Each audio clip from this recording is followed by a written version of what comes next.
the night had a strange way of carrying sound across the highland forest. A low whistle of wind pushed through the pine, and far off, a dog barked twice before silence fell again. By the time Soren appeared at the edge of the pasture, his clothes were torn, his skin marked with scratches, and his eyes didn't look like they had when he left. Alara was the first to spot him. She had been tending to the evening fire, worried sick, when her youngest son, Emil, cried out, "Mama! Papa!" She rushed outside, relief flooding her chest so fast it almost knocked the air out of her. But that relief cooled in seconds when she saw him clearly in the torchlight. He didn't run to them, didn't wave. He just stood there, a dark figure against the twilight. His herding staff was missing. His boots were caked with mud so thick it clung in heavy chunks. And when he finally walked forward, it was too measured, too slow, as though each step was fought against something unseen. "Where have you been?" Alara asked, her voice cracking. She tried to embrace him, but when her hands touched his arms, she felt them stiffen, hard as stone. "I don't remember," Soren said. His tone was flat, not the weary warmth she knew. His eldest, Mikkel, stood behind her, fists clenched, sensing the same wrongness. The helper, old Joran, lingered near the barn door, watching with narrowed eyes. He muttered a prayer under his breath, but not for Soren, Alara noticed. For them, for those standing in front of him. Inside the cottage, when they gathered around the table, it became worse. Soren ate like a starving animal, his hands trembling, his jaw unhinging too far as he tore through meat and bread. Emil whispered that Papa's eyes looked darker, like a shadow had spilled across them. Later that night, when Alara lay beside him, she tried to rest her hand on his chest. His skin was burning hot, but not with fever, something deeper, as if fire burned beneath his ribs. He turned his head, staring at her with a gaze she couldn't hold. "You shouldn't have brought me back," he whispered. She froze. "What do you mean?" But he didn't answer. He only closed his eyes, and his body shook, not from cold, but from something clawing within. And Alara knew, as her sons shifted restlessly in their sleep, that whatever had returned from the forest was not entirely her husband. The first morning back, Soren rose before the sun. Alara found him standing in the yard, shirtless despite the frost that clung to the grass. He was staring at the tree line, so still he might have been carved from the same granite as the hillside behind them. She called his name softly, not wanting to wake the boys. He didn't turn. Only when she reached out and touched his shoulder did he flinch, as if he hadn't known she was there. His skin was clammy, damp like he had been sweating through the night. "You'll catch your death," she whispered, trying to drape a blanket around him, but he shoved it off, muttering something under his breath. It took her a moment to realize it wasn't words. It was sounds, low and guttural, almost like an animal's growl. By breakfast, he was quiet again, chewing slowly, his hands trembling.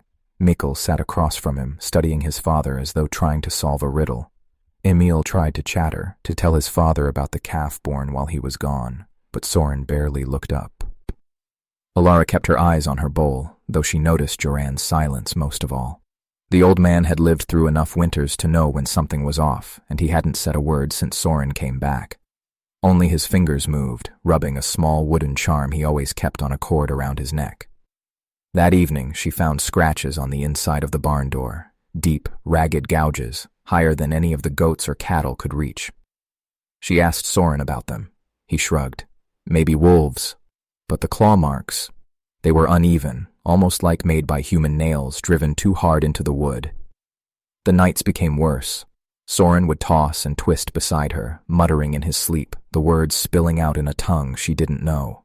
Once he sat bolt upright and pressed his face so close to hers she could feel his breath against her cheek. His eyes were wide, black pupils swallowing the color. "You don't understand what I brought back," he whispered. Then he lay down again, as though nothing had happened. The boys grew wary. Emil clung to her skirts, asking in a trembling voice why Papa didn't smile anymore. Mikkel kept to the barn, sharpening a knife he'd taken to carrying, though he wouldn't admit why. And Joran started sleeping with the goats. He claimed it was to guard them from predators, but Alara noticed the way he never let himself be alone in a room with Soren.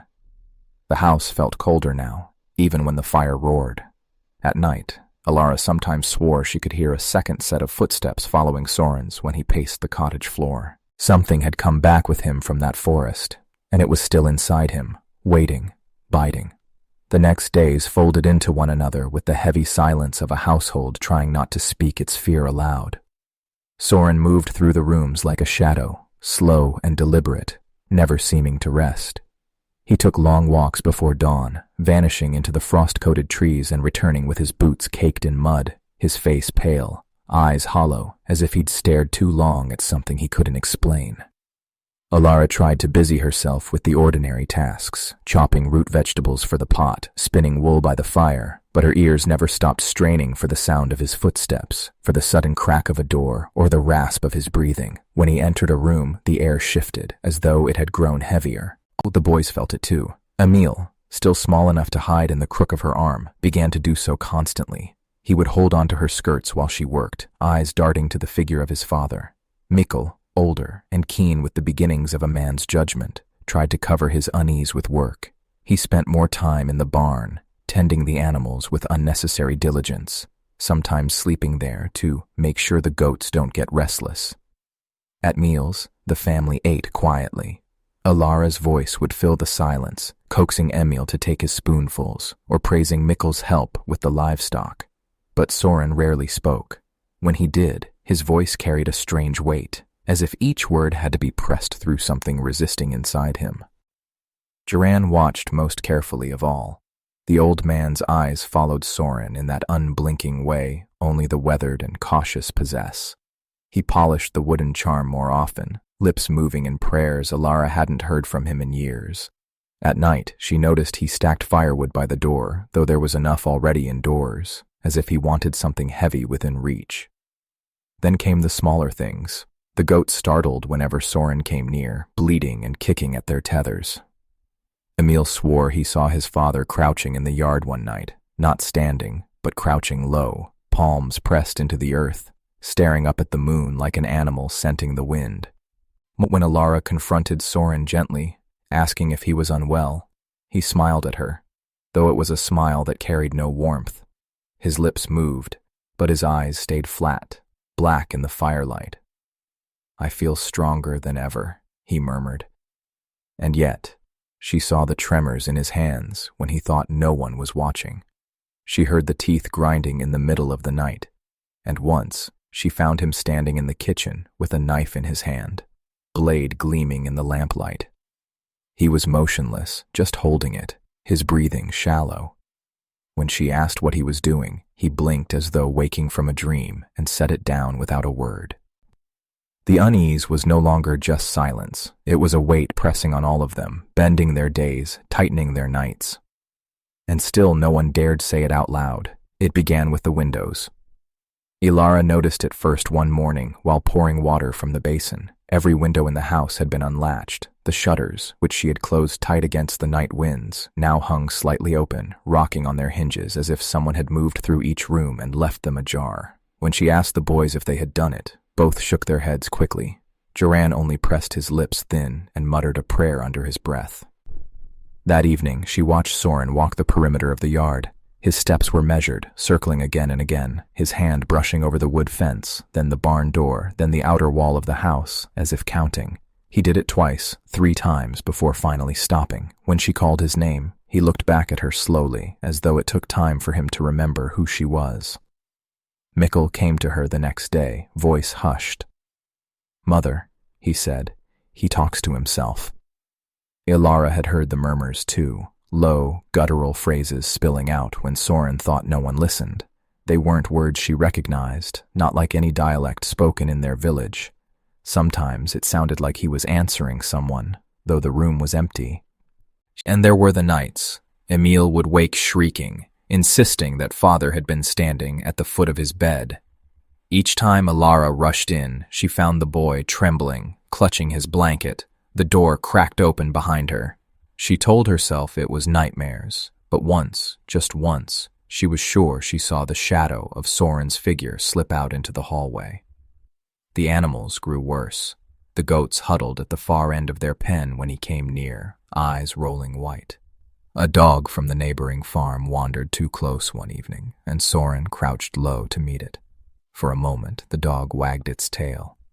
Then, without warning, it yelped and bolted, howling into the trees as if it had seen something in him that no one else could. Joran stopped hiding his suspicions. He sat awake by the hearth through the nights, hand resting on the axe he had leaned against his chair. "Something follows him back from that wood," he whispered to Alara when the children slept. "Not a sickness of flesh, but of soul. You know it too."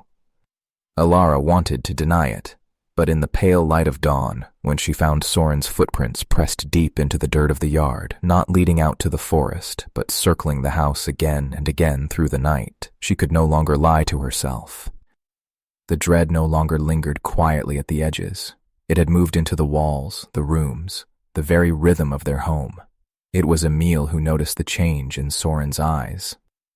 They were not different in color, no milky film or unnatural shade, just a sharpness that hadn't been there before. When his father looked at him, Emil felt as if he were being weighed, measured, judged in some silent language. He started avoiding Soren's gaze, lowering his head when asked a question, speaking only in short answers.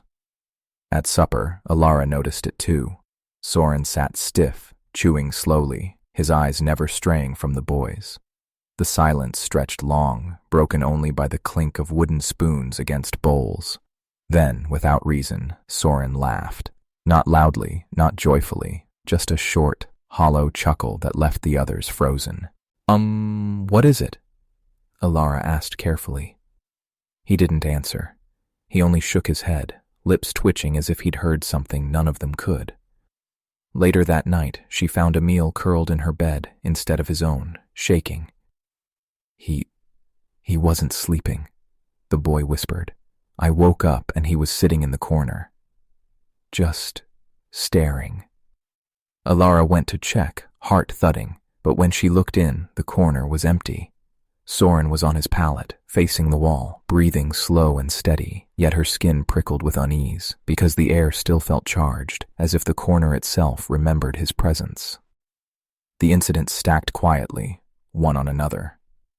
Mikkel returned from the shed pale, swearing that the tools had been rearranged into neat rows that morning, but when Alara went to see, the blades of the sickles had been turned outward, gleaming, pointing like teeth at whoever entered.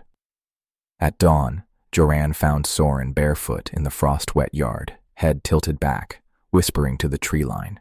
His breath puffed white in the air, but his lips moved too quickly, too fluidly, as though the cold did not touch him. When Joran placed a hand on his shoulder, Soren spun so fast the older man stumbled back, axe raised halfway, before recognition softened his eyes again. "I was listening," he muttered. "You can't hear them, but they speak." That night, Alara locked the door to the children's room for the first time. Her hand shook as she slid the latch into place. Mikkel didn't ask why. Emil only whispered, "Good," and buried his face against his pillow. But the house itself no longer felt like theirs. The walls seemed to lean closer when Soren walked past. The floorboards creaked under his steps, even when he moved lightly. Alara swore she smelled earth on him every night. Wet soil, moss, something loamy and wrong, as if the forest clung to him and refused to let go. It was no longer just unease, it was intrusion. The days stretched uneasily, like threads pulled too tight on a loom. At first, Alara tried to believe it was fatigue, that Soren's absence in the woods had left scars she couldn't see, but the unease grew like a shadow under the roof. One morning, she awoke to the sound of whispering. For a moment, she thought it was the boys, but when she opened the bedroom door, she saw Soren kneeling on the floor of the main room. The boys' wooden toys, the little carved sheep and oxen, had been arranged in a circle before him. He bent close, lips moving soundlessly, as if confiding in them. When the floorboard creaked under her foot, his head snapped up. His eyes gleamed in the dim gray light, and he smiled too quickly. "They keep watch while I sleep," he said. Then he scattered the toys with one sweep of his hand and stood as if nothing had happened. That same evening, Emil complained of a taste in the bread. Alara sniffed the loaf and found nothing wrong. But when she asked, Emil insisted, It's bitter, like bark. She dismissed it until she found Soren in the pantry later that night, slipping something dark and crumbled into the flour sack. When she demanded to know what it was, he only said, "Roots. For strength. The forest showed me." His tone was calm, so ordinary it chilled her more than anger would have. She threw the flour out, but couldn't shake the thought of how long he'd been doing it. The livestock grew restless, too. The goats startled at shadows, and one morning Joran found the dog tied near the shed, whimpering and stiff, as though it had been struck. No one said Soren's name, but all eyes glanced toward him when he entered the yard, shoulders straight, humming an unfamiliar tune under his breath. At night, the children whispered to each other when they thought she wasn't listening. "He's different," Emil murmured once, his voice thin. "He smells like dirt," Mikkel answered, "like the grave." Alara wanted to hush them, but their words echoed her own fears. The smell lingered, earth and rot, curling from his clothes no matter how she scrubbed them, seeping into the straw of their bed. The strangest moment came 3 days later. She was chopping vegetables when Soren came in, silent as always. He sat at the table and folded his hands, watching her with that unnerving stillness. After a long pause, he said, "When the forest calls again, you mustn't keep me." Her knife stilled. "Soren, what do you mean?" His smile was faint, crooked. "It doesn't like to be denied. None of you should stand in the way." Then, as if nothing had been said, he reached for a carrot slice and chewed it slowly, eyes fixed on her face, waiting for a reply she couldn't give. The breaking point came quietly, as if the house itself decided it could no longer contain what was festering inside it. It began with Emil. The boy had gone to fetch water from the well near the tree line, a chore he'd done 100 times without trouble. When he came back, the bucket was half full, sloshing against his knees as he staggered into the yard. His face was pale. His eyes darted to his father, who was splitting wood by the fence. He was waiting, Emil whispered to his mother. His lips trembled. By the well. Just waiting. Alara's heart stopped. She turned her gaze, and there was Soren, driving the axe down into a log with mechanical precision. But Emil's fear wasn't the quick, childish kind. It was the terror of someone who had looked into something they couldn't name. That night, Alara lay awake long after the boys had curled into their blankets. She listened to Soren's breathing beside her. It was wrong, too shallow, too measured, as though he was pretending to sleep. She held her breath until she was sure of it. Then came the humming. Low, droning, a sound that seemed to rise from his chest without opening his lips. The walls seemed to carry it, the rafters thrumming. She closed her eyes tight, praying it would stop. But when she opened them again, he was sitting upright beside her, face turned toward the ceiling, still humming that strange, endless note. The next day, the helper, Olin, found something in the barn. The carcass of a goat, its throat slit clean, its body arranged neatly on its side as though laid out for a ritual. Olin burst into the house, white with fury and fear, demanding an answer. Soren only looked up from the table, chewing his bread slowly, and said, "The forest is hungry. It takes what is owed." Olin swore and grabbed the axe from the doorframe. "This is madness," he hissed. "He's killing the stock. He'll kill more." Alara's hand shot out to stop him, her fingers trembling on his arm. She knew Olin was right, but the sight of Soren's calm face froze her blood. There was no anger, no guilt, just certainty, as though he had spoken a simple truth that none of them had the courage to accept. The children clung to her skirts, eyes wide, while Soren turned to them, voice soft. "You don't understand yet, but you will. It's already inside the house." And in that moment, the silence of the home pressed in like a closing fist. None of them could deny it anymore. Whatever had come back from the forest inside of Soren, it was not leaving on its own. It broke one evening when the lamps flickered low, shadows clawing up the walls. Alara had been waiting for it. Every day her heart braced tighter. Every night her hands lingered over the children a little longer, as though preparing to shield them. Olan had said enough words under his breath to make it plain. There would be no more waiting. He sat at the table with the axe across his knees. Emil and Corin huddled by the hearth, their eyes darting back and forth between their mother and the door. The house felt like a trap, waiting to be sprung. Then Soren entered. He didn't so much walk as drift into the room, his shoulders brushing the frame, his eyes fixed straight ahead. His hair hung unkempt, his skin waxy in the lamplight. He looked at the children first, a strange smile tugging at the corner of his mouth. You've been whispering," he said. His voice wasn't loud, but it carried, filling the house. "The walls tell me." Olan's knuckles whitened around the axe. "Enough, Soren! You're sick. Whatever followed you out of those woods, we're done pretending it isn't there." Soren's gaze shifted to him, slow,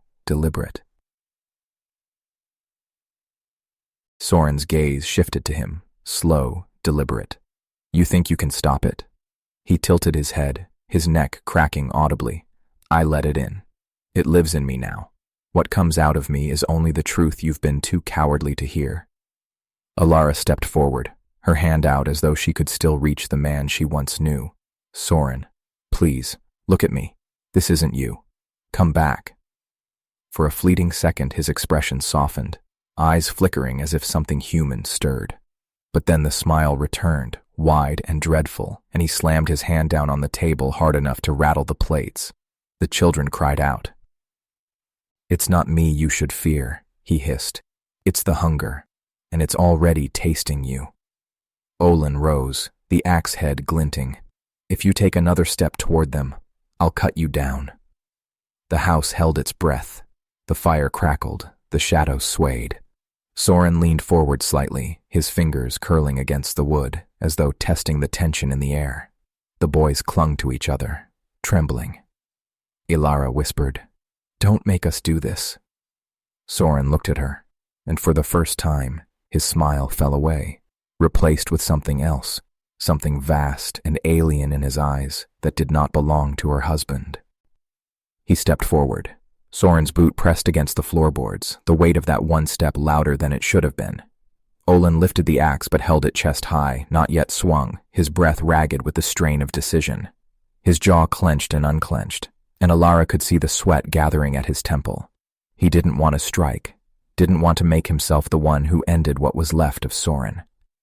Alara's hand shot out, fingers brushing Olin's arm.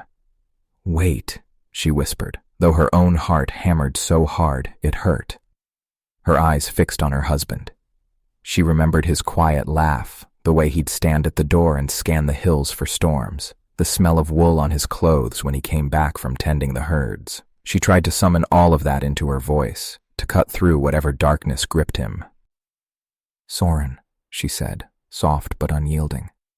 "This house, it's yours. These boys, yours.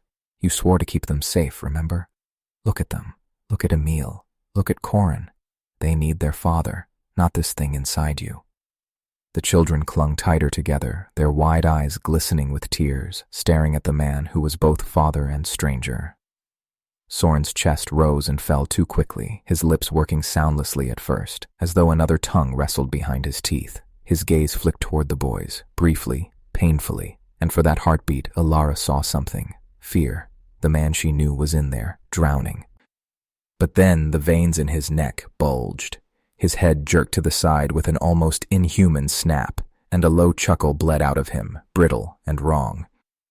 "Don't beg," he rasped. His voice doubled on itself, two tones weaving through one throat. "It makes the hunger worse." Olin shifted his stance, the axe lifting another inch. "Alara, get the boys behind you," he muttered, not taking his eyes off Soren. But Alara stood her ground, trembling, yet rooted, tears welling in her eyes. "Soren, if you can still hear me, fight it. Please, don't let it take you from us." Soren's smile cracked into something wider, unnatural. He leaned forward across the table, his fingers flexing, nails scraping wood. For an instant, he swayed, as if undecided whether to collapse or to pounce. The air in the house thickened. Everyone waited for the snap. The snap came faster than anyone could blink. Soren lunged across the table, knocking plates to the floor with a crash that made Emil scream. Olin swung the axe, aiming for the shoulder, but Soren twisted midair, the movement too fast, too sharp. The axe grazed his arm, splintering the wood handle, and Soren's laugh, low and vicious, filled the room. Ilara grabbed Emil and Corin, dragging them toward the corner behind the hearth, trying to shield them as Soren landed on his feet. His eyes were wild, black, and unrecognizable, fixed on her like a predator's. "Stay back!" Olin shouted, raising the broken axe. "I'll stop you." But Soren didn't move toward him, not yet. He swiveled, leaning in close to the children, his fingers twitching as if testing their fear. Emil yelped, pressed into Ilara's side, while Mikkel, who had crept in from the barn, grabbed a chair to block him. Soren snarled, the sound cutting through the house like a blade. Then he struck at the chair with a fist, splintering it against the floor, sending Mikkel stumbling back. The children cried, their terror raw and loud, but Soren didn't stop. He advanced, relentless, every step echoing like a drumbeat in Ilara's chest. Olin took a swing, this time with everything behind it, and it landed squarely on Soren's side. Soren grunted, staggered slightly, but the motion seemed only to fuel him.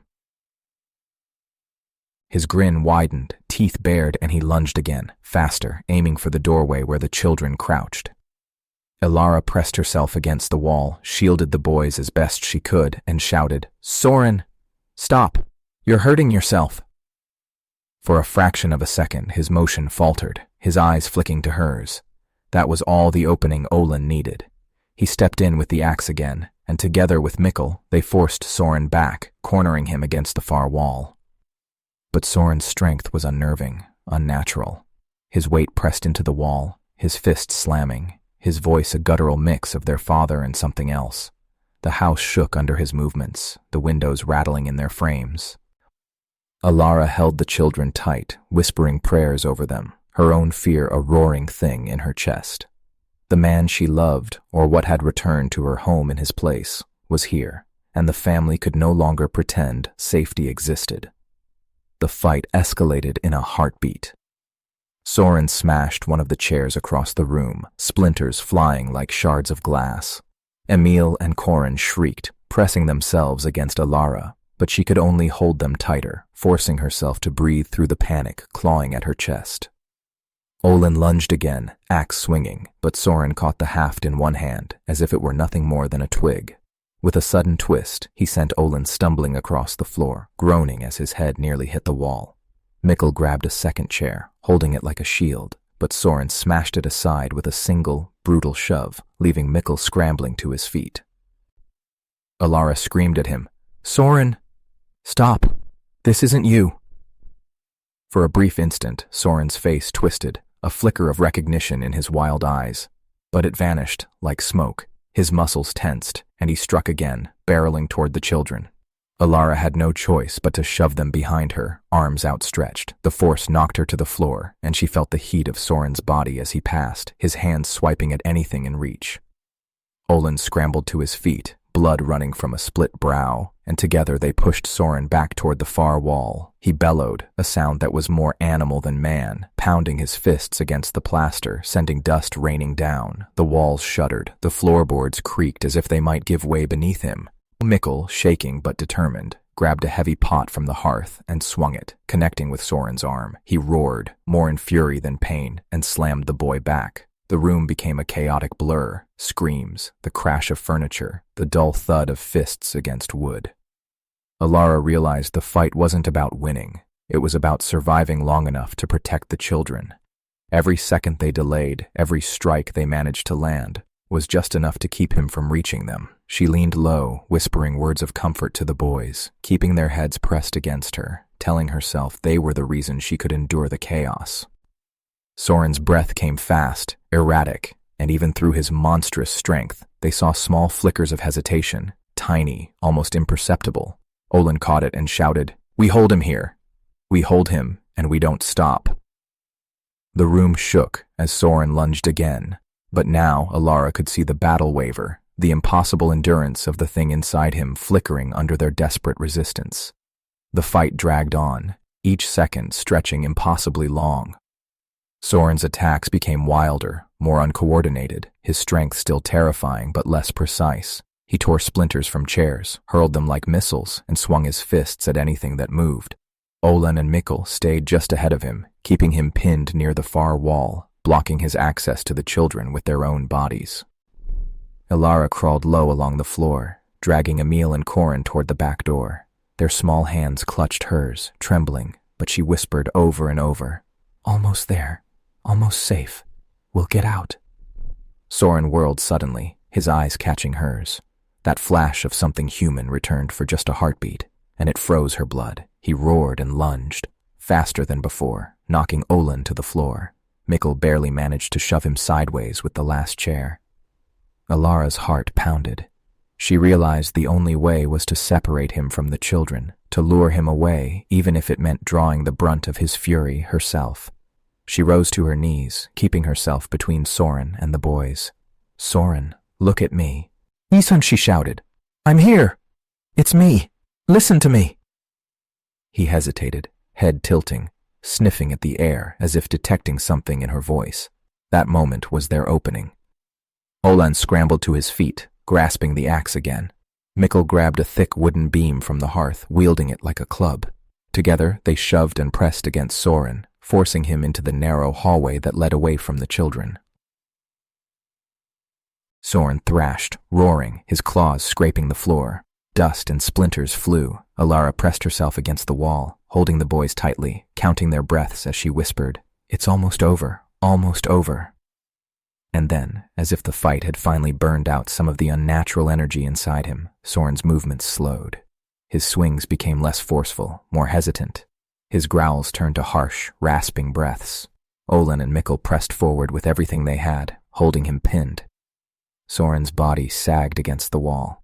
The unnatural gleam in his eyes faded slightly, leaving only exhaustion and the faint, desperate flicker of the man he had once been. Ilara didn't release the children. Not yet, not until she was certain he could no longer reach them. The house was a ruin. Chairs splintered, plates shattered, dust and debris coating the floor. But the immediate danger had passed. Soren sagged, leaning against the wall, panting, his body trembling as the family stared, exhausted, terror-stricken, but alive. The hours that followed were worse than the fight itself. Soren slumped against the far wall, chest rising and falling in ragged gasps, but his eyes never fully closed. Every twitch of his fingers, every small exhale, made Ilara flinch. Emil and Corin huddled against her sides, too frightened to speak, their small hands gripping hers with a desperate strength that hurt more than it comforted. Olan sat near the doorway, axe across his knees, eyes fixed on Soren. He didn't relax for a moment, not when the man shifted his weight or hissed through clenched teeth. Mikkel hovered by the broken table, hands tight around the beam, ready to strike again at the first twitch of aggression. Ilara moved slowly, gathering what she could from the wrecked kitchen. Plates, knives, even scraps of furniture were pulled into improvised barriers around the children. Each movement made her stomach knot. She dared not turn her back on Soren for more than a breath. Time passed in tension so thick it made her limbs ache. A sudden creak of floorboards, a shift in his posture, sent her heart hammering, each beat echoing in her ears.